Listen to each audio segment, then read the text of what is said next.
Hi everybody, it's Michael. Hi, I'm Wes. And we're from TwoDads UK. So this is an extra special episode that we are doing for World AIDS Day.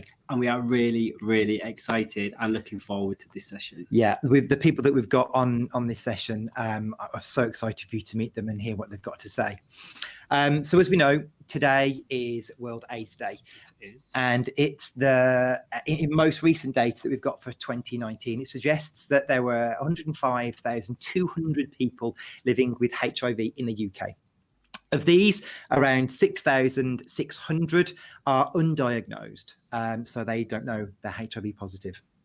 There were approximately 38 million people across the globe with HIV and AIDS in 2019. Of these, 36.2 million were adults and 1.8 million were children under the age of 15 years old. Just staggering number. It really is. From a new infections perspective, an estimated 1.7 million individuals worldwide acquired HIV in 2019, marking a 23% decline in new HIV infections since 2010. AIDS-related deaths have been reducing and have reduced 60% since the peak in 2004. And in around 2019, 690,000 people died from AIDS-related illnesses worldwide, compared to 1.1 million around 2010. So for those of you that follow us and you'll regularly know that fighting for equality is something that we've been doing since 2016. And it's something that we are super, super passionate about, particularly when it comes to fertility treatment, especially surrogacy in the UK. We've wanted to create a session like this for some time, haven't we? We have. It's always been close to our heart, and it's always been something that we've really passionate and really trying to raise the profile for. Yeah, particularly when it comes to family building for those that are HIV positive. We've kind of felt it's been our responsibility because it's, like Wes said, it's a topic that we've always felt quite close to. But I think ultimately it's also our duty and job to educate you watching or listening about HIV and the things, what not to say, the things to understand, and just how to understand generally what's going on in the world. So we also want to make sure we signpost accurate information for those that want a journey to parenthood. And if they want, in particular, a biological child, and what are those options? So we have brought together a panel like no other, and I am super, super chuffed to bring to you these individuals. So we have Dr Tristan Barber, and he is a consultant in HIV medicine at the Charleson Day Centre at Royal Free Hospital. Hello to you. Hi there. How you doing? And we have Dr Nicola Mackie, consultant in HIV medicine at St Mary's Hospital, part of Imperial College Healthcare NHS Trust. How you doing? Very well. Hello. Hi. And regular face and friend of TwoDads UK is Dr Carole Gilling-Smith, medical director and CEO and owner of the Agora Fertility Centre in Brighton. Welcome, everybody. So let's kick off by you. Let's get straight into it, guys. Yeah, let's dive. There's a lot to cover here. There is a lot to cover. Let's start by you, Tristan. Tell us a little bit about yourself. So, yep, my name is Tristan Barber. As you said, I'm a consultant at the Royal Free Hospital in London. I'm also a trustee and sit on the executive committee of the British HIV Association. I have a research background in HIV clinical trials and HIV cognitive impairment, but also of late have been working for BEVA and also with the National AIDS Trust, looking at issues around fertility and conceiving and parenthood for people who are living with HIV infection.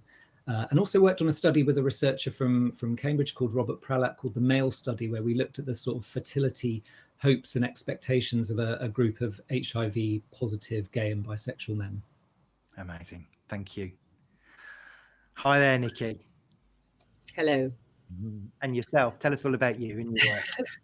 So, as you say, yes, I'm Nikki Mackey. I'm also a consultant in HIV medicine, as you said, based in London, like Tristan. I have been in the field for quite a long time, and actually sort of pertinent to this particular podcast that we're doing, I had an interest in women living with HIV, and back in 1999 set up what we initially called the Women's Clinic. And it was to really give some time to think about reproductive choices, contraception, planning a family at a time where there wasn't sort of broad support necessarily for individuals living with HIV to plan families. Now, over time, as I'm sure we're going to discuss during this session, that really has evolved because options for safe conception and planning families have really radically changed. And so my clinic became more of a clinic just to talk about planning families, and increasingly I saw men and individuals and same-sex couples. So it's been a great experience for me and the patients involved. Amazing. It's such great news to hear that it's evolved in such a way that we're able to now talk about the creation of families. Yeah, in this particular topic, absolutely. And Carole, tell us all about you.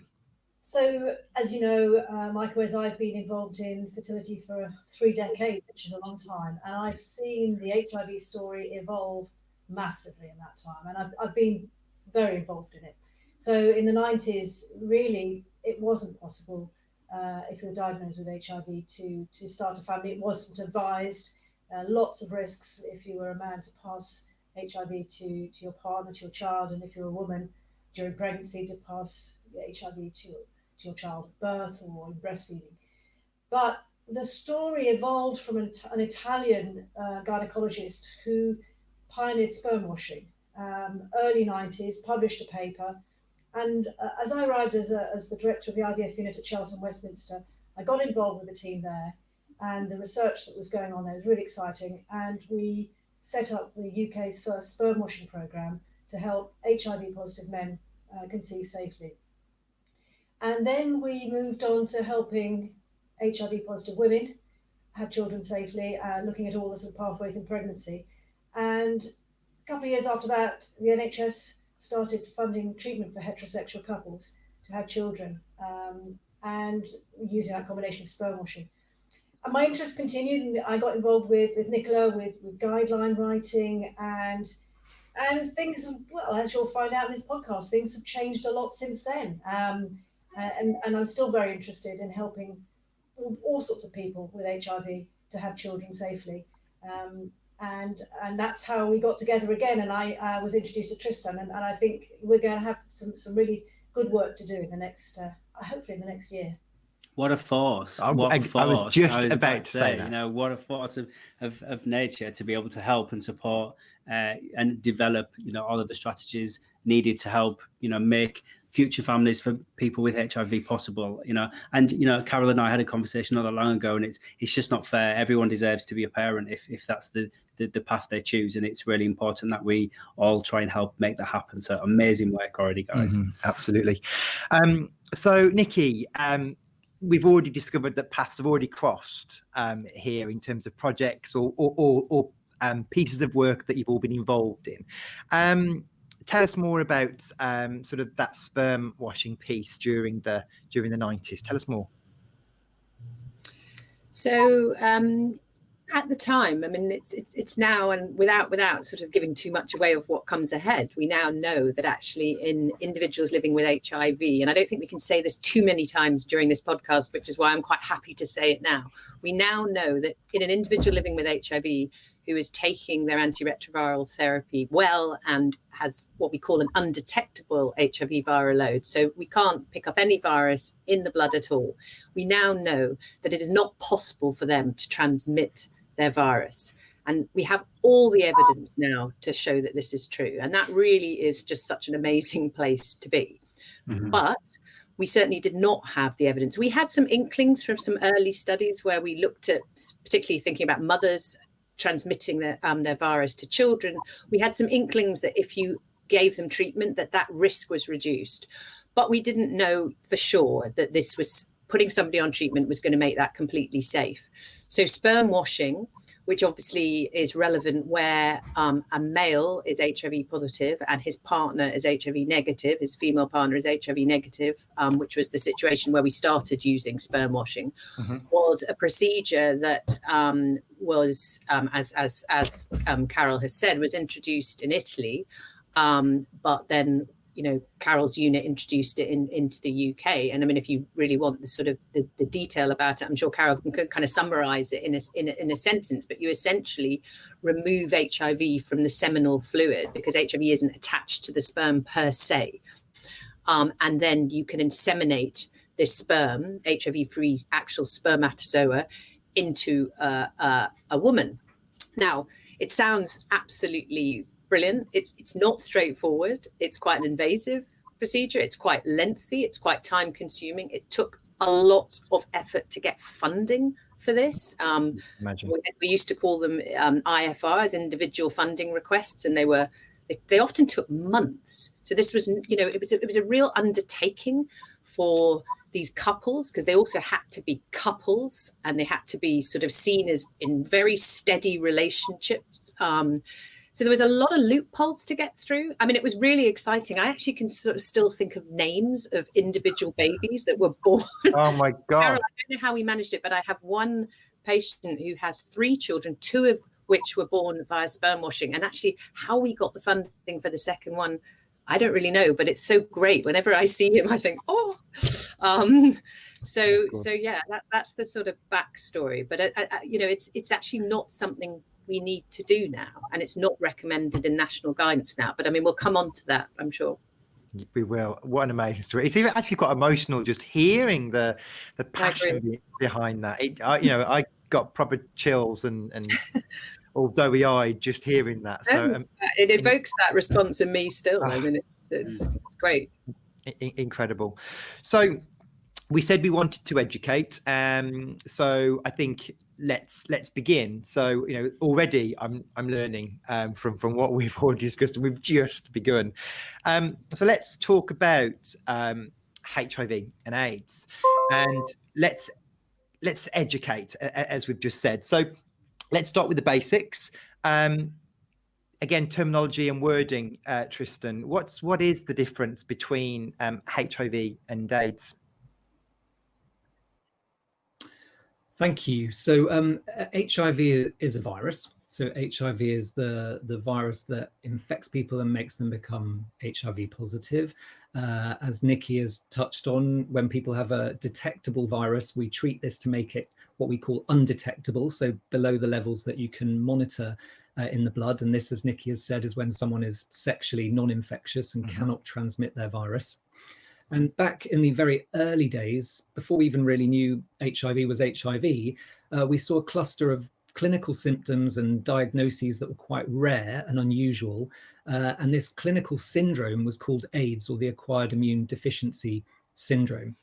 We fortunately don't really use the term AIDS very much anymore, because we diagnose people with HIV infection on the whole at an earlier stage, where we can put them onto treatment, protect their immune systems and prevent them from developing the complications associated with a diagnosis of AIDS. Unfortunately, it does remain the case that in the UK, we still have a small proportion of people who present very late, having missed opportunities for testing or not been offered testing in some clinical services. And they still present, sometimes being admitted to hospital with some of the diagnoses that we associate with AIDS. So certain types of pneumonia, certain types of brain infection, for example. Now, obviously, we know we can prevent those AIDS-defining diagnoses by earlier treatment and earlier diagnosis. So that's why we push very hard to encourage people to test and know their HIV status, and why we try and educate lots of healthcare providers in various settings to offer HIV tests to more and more people, so that we don't have that proportion of people, as you touched on, who don't know about their HIV infection.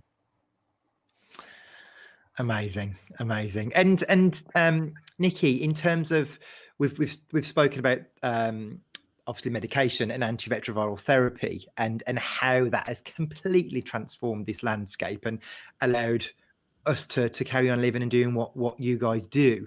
Tell us more about this these medications and how that came about, and I guess the journey of how these drugs evolved.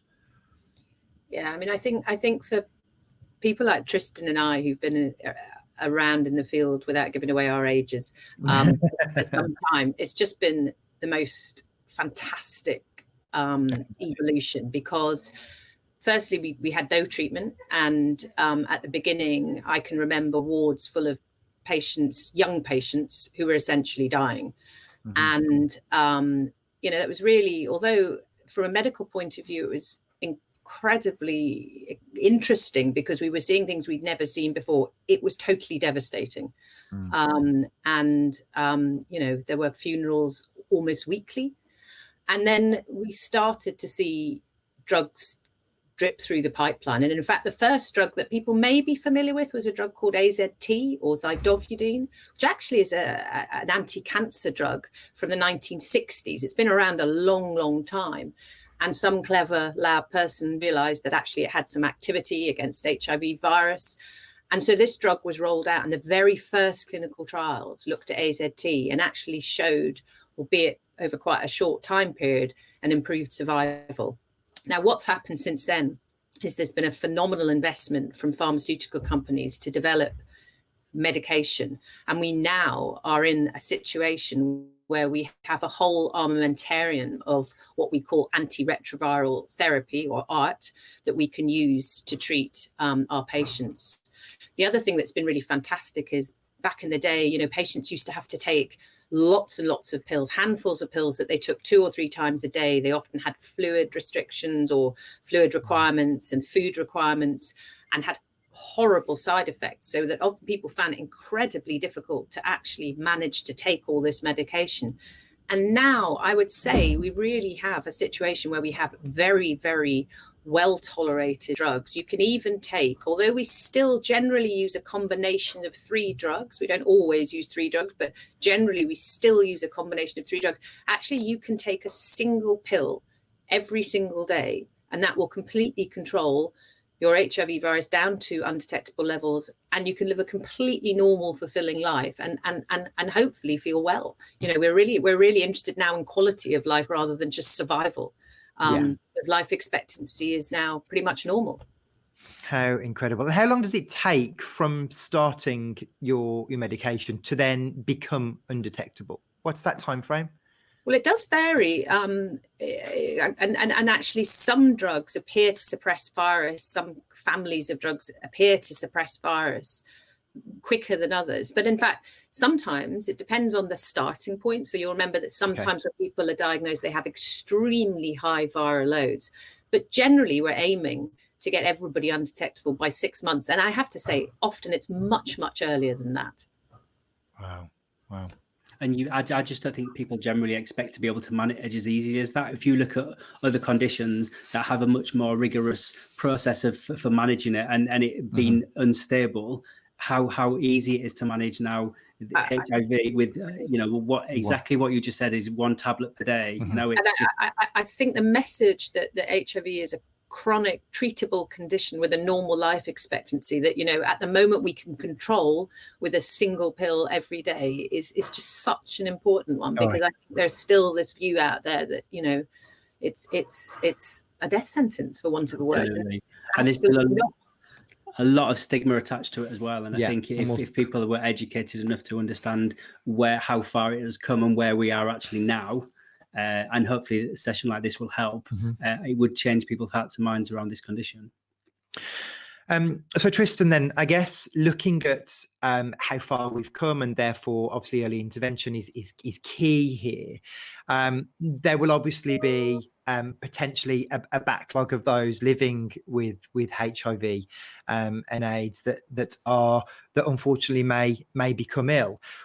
In terms of how common is, I guess, AIDS-related complications now compared to how it used to be? What are we experiencing there? I mean, that's a really interesting question, and it's always evolving. And I think this is why it's so important that we have such a fantastic network in the UK of sexual health, HIV specialists, infectious diseases specialists who are monitoring patients with HIV to see what conditions they might be more at risk of developing over time. In answer to your first point, I mean, we don't see a huge backlog of people acquiring lots and lots of problems now because of earlier diagnosis, because of earlier treatment, which, as Nikki said, does give people a fairly normal life expectancy. What I always say is that it sort of depends on when you were diagnosed. I mean, you can be, for instance, you could be 70 years old and have been diagnosed in 1981, or you could be 70 years old and been diagnosed in 2020. And of course, the way that your body ages and adapts to HIV in those scenarios is very, very different. If you were diagnosed in the early 80s, and we do have some patients who are still alive from that time period, but you will have suffered a lot of loss, bereavement, perhaps of very close, perhaps sexual partners or very close intimate relationships. In addition to friends, you'll have been not treated for quite a long time. So you'll have had a long exposure to virus without treatment. And when you go on to treatment, you'll probably have been given some quite toxic drugs at the beginning. And so we see people that still have a legacy effect of that long period of having suppressed immune systems and then receiving some toxic drugs with side effects, who really do need specialist care and I think heightened monitoring to look out for other problems as they get older. And if you go to the other extreme, if you take people after, for instance, 2015, when we had a study which showed it was best to put everyone onto treatment, regardless of how their immune systems were functioning. If you're HIV positive, the best thing to do is to be on therapy. Those people are obviously initiated with not so long a duration of untreated virus. They're initiated onto well-tolerated treatment with far less risk of side effects in the short term and in the long term. And I think it's the case that those people will probably age in a much more normal, no one likes using normal, but in a more regular way, where perhaps they don't need so much heightened surveillance for some of the problems that those diagnosed in the early 80s do require. And then, of course, in the middle, you've got all sorts of shade and variation around the medications that we used and when we started therapy, according to what level someone's CD4 count was at. CD4 cells are a cell we measure in people's blood to see how well their immune system is functioning. So I think at the moment, we've still got that legacy effect of the early 80s. We've progressed to much earlier treatment now in 2015 and beyond. And in between, we've got people who have a mixed bag of complications related to HIV and other problems that are just related to the fact that we've kept them alive and they're aging just like everyone else is, and they develop problems that everyone else may have as well. Incredible. If we're looking at or I guess understanding that to be undetectable. Well, in fact, let's ask the question. So, Carole, this is probably one for you. So, if you are then undetectable and you are trying to conceive, let's say you're trying to conceive naturally, are we saying then, or is the science saying, or is this fact that it is then therefore impossible to pass on infection to either that partner or that child? Yeah, so I mean, in the last 3 or 4 years, U equals U, very much what you're saying, undetectable equals untransmissible, has applied in the fertility world. And certainly we haven't been required to do sperm washing for the last 10 years in terms of NICE guidance on fertility practice in heterosexual couples. So in that scenario, whether it's the female or the male partner who is positive, we don't take additional measures. I think for me that's really important. I think the only precautionary step I take is shortly before the egg collection, if I'm doing IVF, is to do a viral load. I think it's reasonable to put that precautionary step in so that we are confident that there hasn't been a blip or anything at all. But we don't process things in a different way. We don't sperm wash in the assisted conception setting. But all I can say is that we don't treat HIV in any way differently to somebody that presents with a fertility problem and they've got diabetes or they've got perhaps another medical condition. asthma, or we look at the medical history and we look how well they are. And if that somebody is unwell to perhaps carry a pregnancy, we would refer back to their physician and say, let's reassess and perhaps come back when the medical condition is stable. But when somebody presents who is living with HIV and is well, we don't change our practice. See, ultimately, the key question is the welfare of the child going to be affected? As you know, in regulatory fertility world terms, we have to assess, are we doing harm? Are we doing any harm by offering fertility treatment to this person? And would the child be adversely affected? And in the case of HIV, we know that it wouldn't be the case. Amazing. And again, it's amazing how it's just so matter of fact that there's no difference, and that's just treating an amazing thing to hear when you have a perception that there has to be a lot more steps in place to manage that element of it, and it's just amazing to hear that actually it's not. And that's a really key message, I think, to get out there, is that it really makes no difference, and because the measures are in place and the viral load is so low, well, it is undetectable. One thing I would add, that it often takes quite a lot of persuasion of patients about that as well, particularly some of the ones that were diagnosed quite some time ago. And what's been interesting working with Carole is that we built up pathways so that we were able to refer women with fertility problems. Now, for a lot of women who were diagnosed with HIV, they closed the door. They thought that they were going to be unable to have families, and actually they went through a huge sort of grieving process around diagnosis, because that was such an important aspect to their lives. And actually, I mean, Carole was great because we could refer women who then decided to have a family but were having problems, and that was often sometimes because they probably left it slightly too late. I mean, this is just a biological fact with women, but because they'd felt they'd been unable to have families.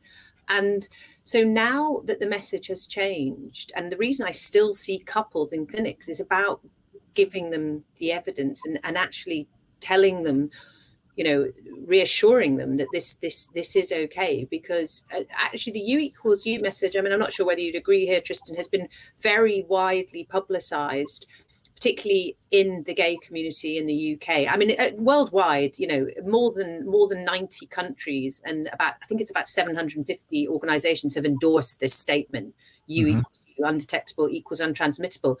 But it doesn't always transmit down to people on the ground. And for instance, there's a lot of my female patients that I say U=U. They might not even be in a relationship, but when you tell them this, they can't believe it. They just they have such a fear of transmission of their own viruses. So to be able to then show them the evidence, tell them about the studies that have led us to be able to categorically say your risk of transmission is zero. Do not be afraid to use the word zero. Really important. It's not negligible, it's not small, it's not low, it's zero. And actually, so it's very important we talk to our patients to enable them to have these opportunities, because often they can't do that. It's so powerful.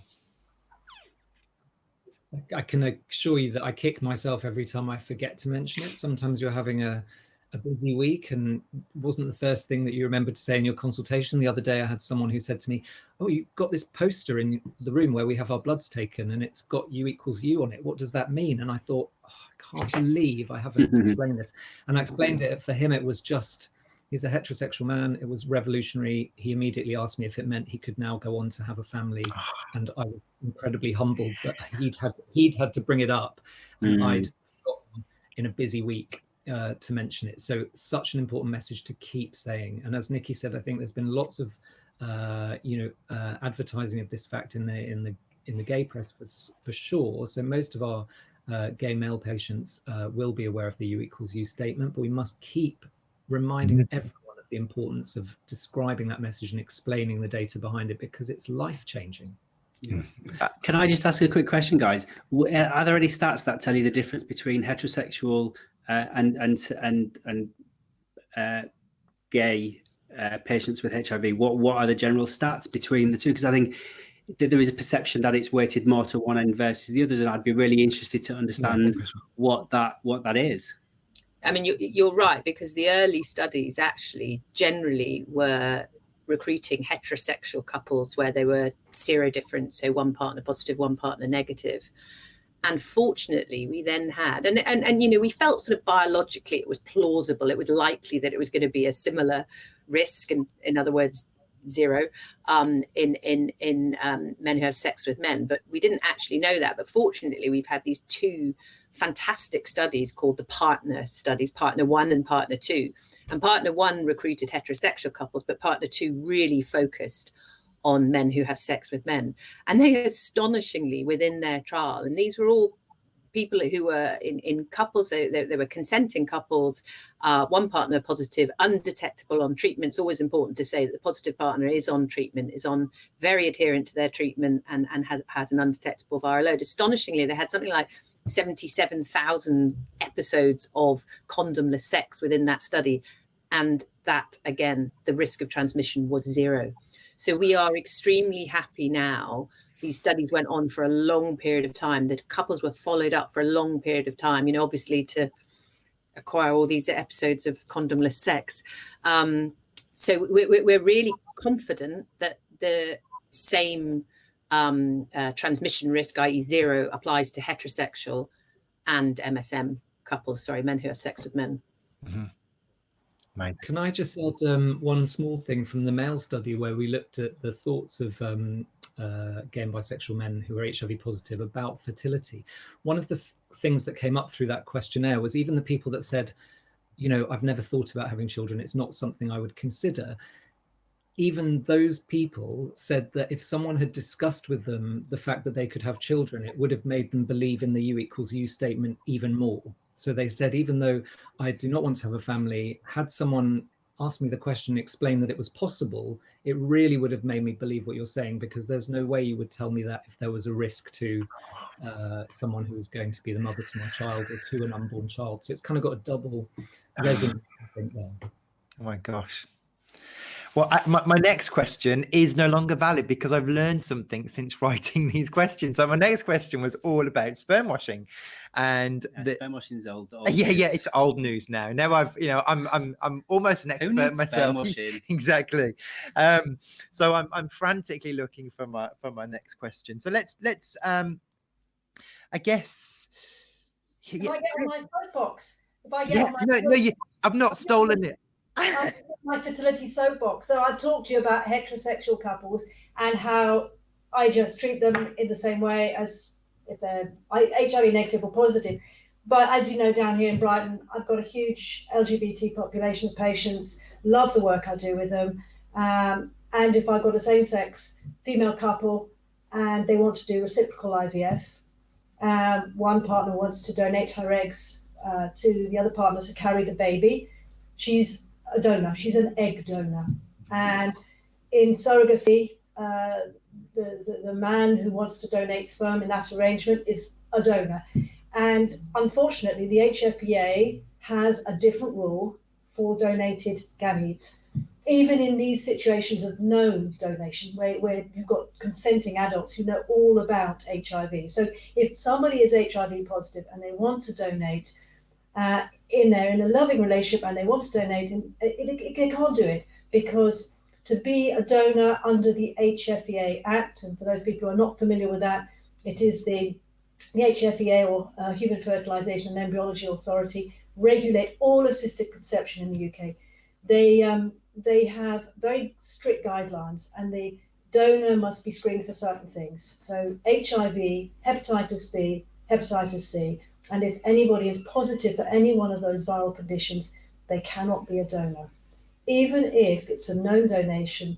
And we fully understand, as we've just discussed with HIV, that there is 0 transmission risk. But in a loving relationship between a heterosexual couple, the man can be HIV positive or vice versa, and we can continue our work and help that family to have a baby. And I mean, the first thing I came across this, I think it was last year, and co-parenting had to happen, because it couldn't happen in a clinic. So outside of the clinic, sperm was donated from an HIV positive man to a woman, but it's not as safe as in a clinic.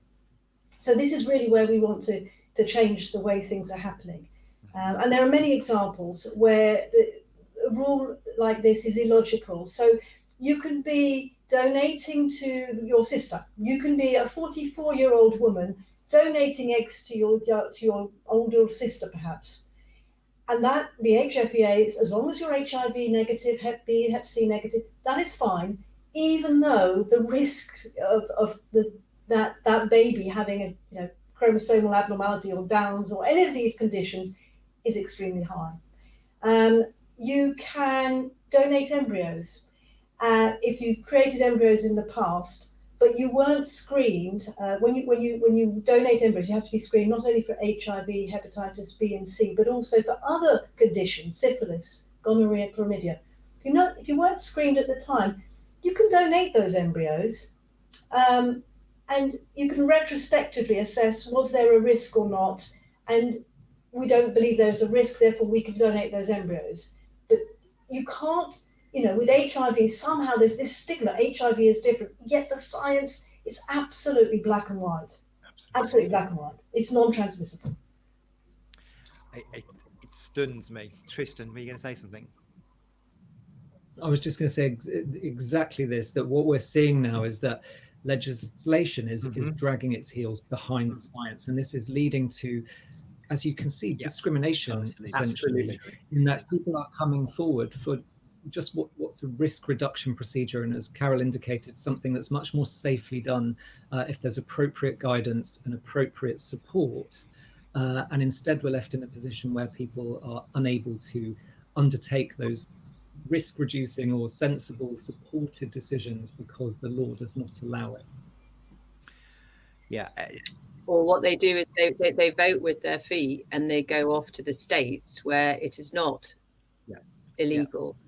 And that's what got me first interested in the issue around surrogacy. Was one of my male patients who came to see me, and that's what he ended up doing. So this is pertinent to UK law at this time. I think and that's moving quite nicely actually, Nikki, is and but to do that, people need to understand, your typical gestational surrogacy journey in the UK will probably cost you around £30,000 to £35,000 to then go to the US and to do that journey, because that's where you can have treatment in the US or in Canada. To do it that way, particularly in the US, you're probably going to be paying upwards of £150,000 to £175,000, which again is just and very prohibitive for some people. Massively so. When you're given this fact that you can actually create a family, given everything you've been through and potentially thought you couldn't, and then to be able to realize that you could create a family then not be able to do it because you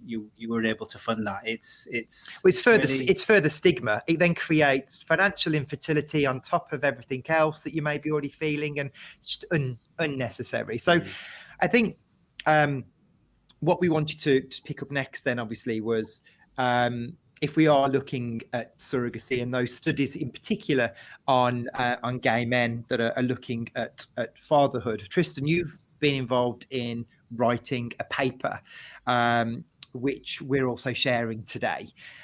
Tell us about that particular paper that you contributed to. I think it was really just a sort of summary paper that we wanted to put out there in the press, in the professional press, in a research journal, to really start that discussion again. I think about what options were open to people who are HIV positive, who were thinking about parenting, and so it's not a very heavily biomedical paper. It wasn't a research paper. It was just us reflecting on where we were at in terms of the patients we were seeing, what issues they were encountering around fostering, around adoption, co-parenting we've mentioned, and also what the position is in terms of surrogacy. And that paper was published in the journal Sexually Transmitted Infection now, I think, about 2 years ago. And as a consequence of that, that's really when I think Nikki and I then started to discuss things a little bit further, and also discuss these issues with the National AIDS Trust, and it's really what's brought us all together and why we're here today. Incredible! What a crew! Hey, what a crew! I guess then, Carole, again, it's just trying to understand and starting to piecing this together now, and parts of me inside are fuming and furious because of where we see these massive inequalities and discrimination, essentially. And we speak to couples who want to create a family and want to explore surrogacy, and they tell us that they're positive status, but and unfortunately we can't tell them anything other than that going abroad is their only option. Because we're such advocates for UK surrogacy, and we want to make sure that people understand how accessible it is. But clearly, from what you guys, particularly Carole, have told us, that with current HFA guidelines, it isn't accessible in the UK currently, and I think that's all our aspiration is, to try and help change that journey and make it accessible.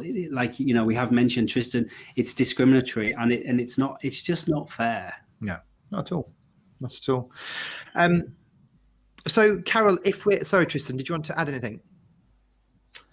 No, I was just going to say, I think you're right. In not only is it discriminatory, but what it does, it perpetuates this idea that there's something immoral about these bloodborne viruses that are very, very treatable. Yeah. And that's what I think is so shocking. These are infections. There's nothing morally judgmental about them. They're infections, they're treatable.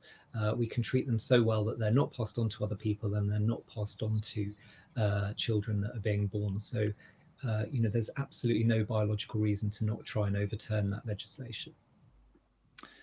Absolutely. Give us a challenge. Yes. That baton is firmly in hand, let me tell you.